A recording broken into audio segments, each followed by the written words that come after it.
Hello viewers, computer কিভাবে fast রাখতে হয় তা এই ভিডিওতে দেখব।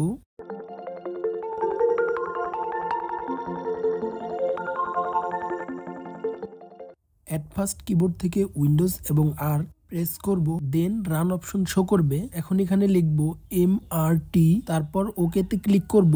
ক্লিক করার সাথে সাথে এরকম একটি পেজ শো করবে। দেন নেক্সটে ক্লিক করব, তিনটি স্ক্যান টাইপ শো করবে।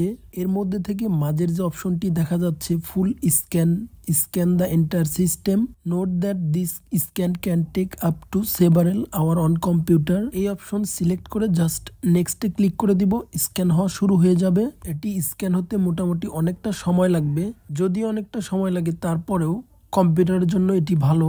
এভাবেই কিছুদিন পর পর এই সেটিংগুলো করলে কম্পিউটার নতুনের মতো স্মুথ এবং ফাস্ট থাকবে। Thanks for watching this video. Please like, comment and share for more tips.